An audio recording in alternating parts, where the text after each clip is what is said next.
Welcome to today's Explainer. We're going to be doing something pretty fun today. We are going to completely flip our traditional ideas about discipline right on their head. It's just a standard assumption in our society that if you do something wrong, you get punished. We see it literally everywhere, right? Young kids get put in timeout for breaking the rules. Grade school students, they get detention or suspensions for talking back.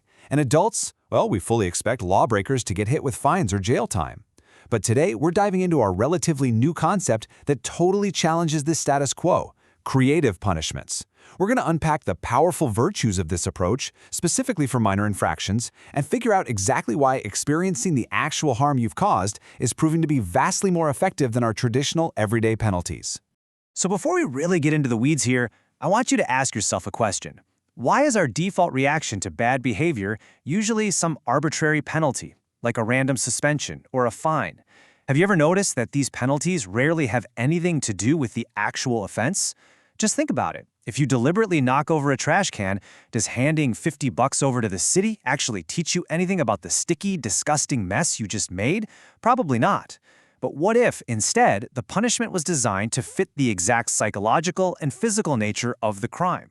Hold on to that thought, because to understand the solution, we've got to dissect the problem first. All right, let's kick things off with part one, the flaw in typical punishment. To understand why we even need a shift in our thinking, we have to look at the somewhat dark reality of how we typically punish people. Traditionally, society relies on two main pillars for doling out discipline: deterrence and public safety. The idea behind deterrence is pretty simple, right? If the penalty is significant enough, it makes breaking the rules look a whole lot less attractive. You don't speed because, well, you don't want a wildly expensive ticket. And public safety is just as straightforward. We take severe lawbreakers out of society to protect everyone else who's actually following the rules. But as we're going to see, these two pillars don't always hold up. There is this fascinating contrast between severe crimes and minor infractions. When someone commits a major violent offense, taking them out of society makes total sense for public safety. No argument there. But let's look at the flip side. For minor infractions, say being incredibly rude to a coworker, spray painting some graffiti, or, knocking over that trash can at a fast food joint, public safety just doesn't apply. We aren't locking up a rude coworker to protect the physical safety of the city. So, for these minor issues, the only real value of an arbitrary punishment is deterrence.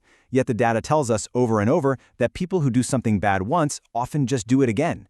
Typical punishments simply aren't the perfect deterrence we wish they were. Which brings us to part two. Enter the creative punishment. When typical arbitrary punishments fail to act as those perfect deterrents, we have to look for more proactive, restorative solutions.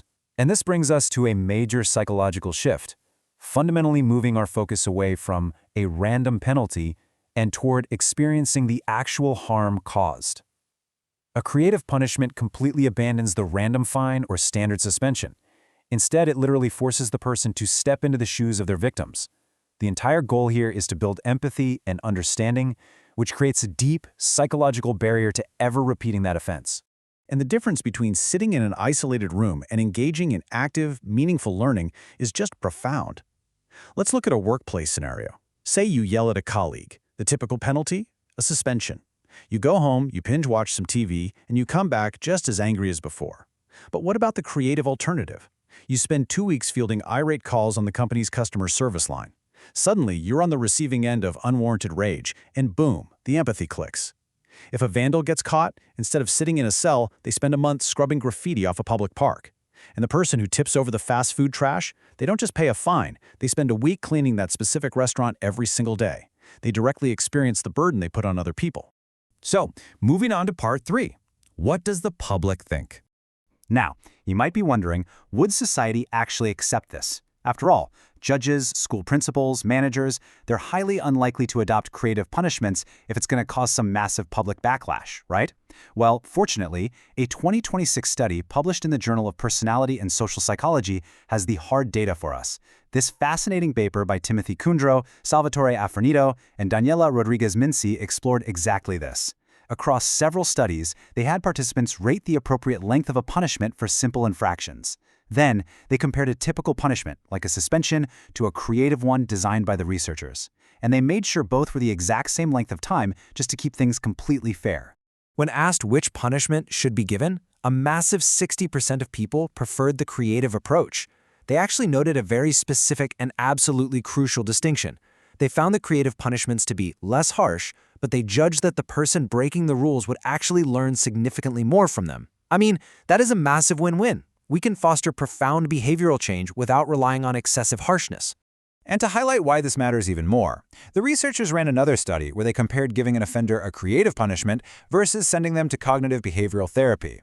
Astonishingly, the public actually preferred having the offender scrub graffiti or clean up trash over mandating actual professional therapy. That really shows just how much faith society has in the power of direct, experiential learning when it comes to these minor wrongdoings. Let's look at Part 4, the transgressor's surprising perspective. You know, it's pretty easy for us as outside observers to prescribe chores for someone else. But what happens when the tables turn?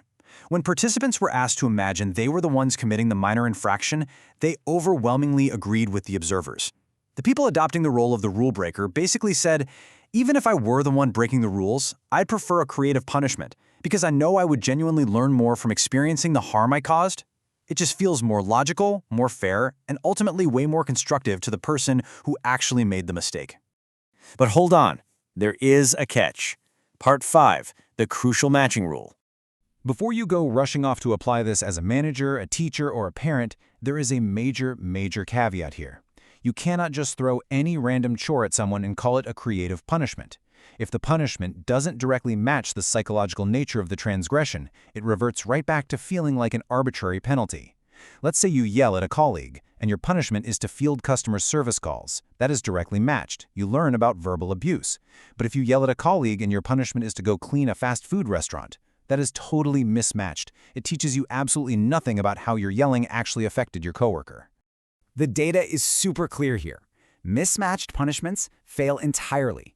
In the studies where researchers paired an infraction with an unrelated creative task, the public no longer preferred it, and they definitely no longer believed it would lead to learning. This proves that the effectiveness of this entire concept lies solely in that targeted psychological connection between the specific harm caused and the specific experience given as a consequence. It has to connect.